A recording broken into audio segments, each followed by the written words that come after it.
The Quran, chapter 58, Al-Mujadilah, the argument. Bismillahir-Rahmanir-Rahim.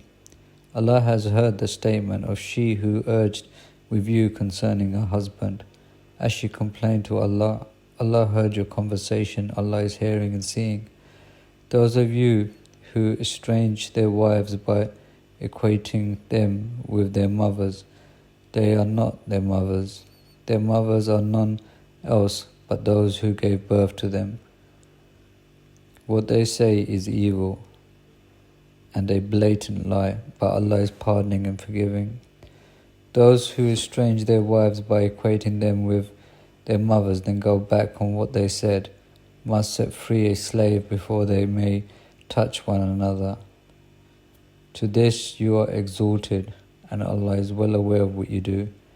But whoever cannot find the means must fast for 2 consecutive months before they may touch one another.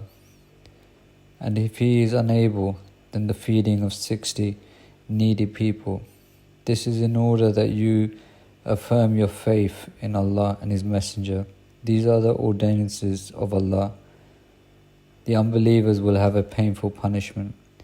Those who oppose Allah and His Messenger will be subdued, as for those before them were subdued.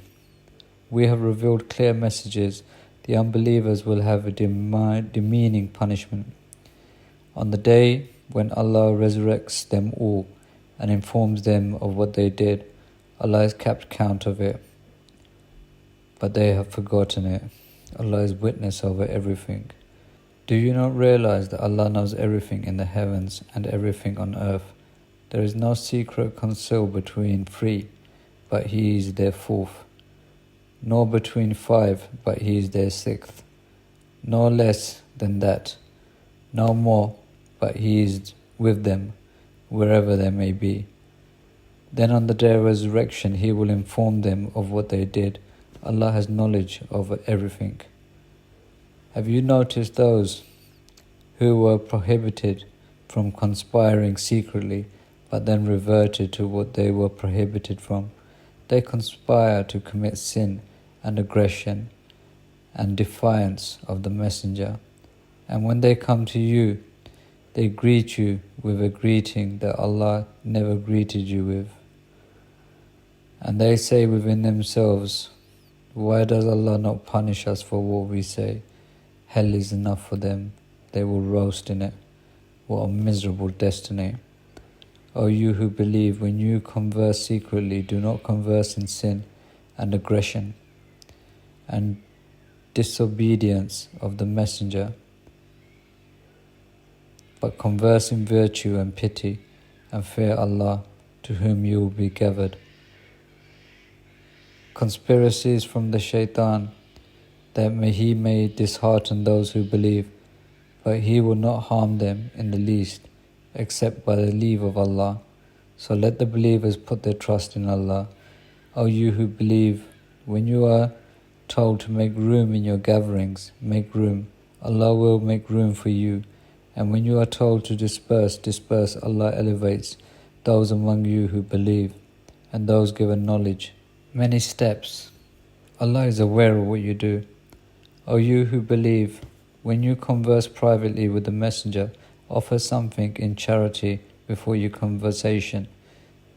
That is better for you and purer. But if you do not find the means, Allah is forgiving and merciful. Are you reluctant to offer charity before your conversation? If you do not do so, and Allah pardons you, then perform the prayer and give alms, and obey Allah and His Messenger. Allah is aware of what you do.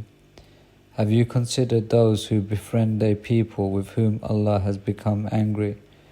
They are not of you, nor of them, and they swear to you a lie while they know. Allah has prepared for them a terrible punishment. Evil is what they used to do. They took their oaths as a screen and prevented others from Allah's path. They will have a shameful punishment. Neither the possessions nor the children will avail them anything against Allah. These are the inhabitants of the fire, dwelling therein forever. On the day when Allah will resurrect them all together, they will swear to Him as they swore to you, thinking that they are upon something. Indeed, they themselves are the liars. Shaitan has taken hold of them, and so has caused them to forget the remembrance of Allah. These are the partitions of Shaitan. Indeed, it is Shaitan's partitions who are the losers. Those who oppose Allah and His Messenger are among the lowest. Allah has written, I will certainly prevail, and I and my messengers. Allah is strong and mighty. You will not find a people who believe in Allah and the last day, loving those who oppose Allah and His Messenger, even if they were their parents or their children or their siblings or their close relatives. These He has inscribed faith in their hearts and has supported them with a spirit from Him. And He will admit them into the gardens beneath which rivers flow. Therein they will dwell forever. Allah is pleased with them, and they are pleased with Him. These are the partitions of Allah. Indeed, it is Allah's partitions who are the successful.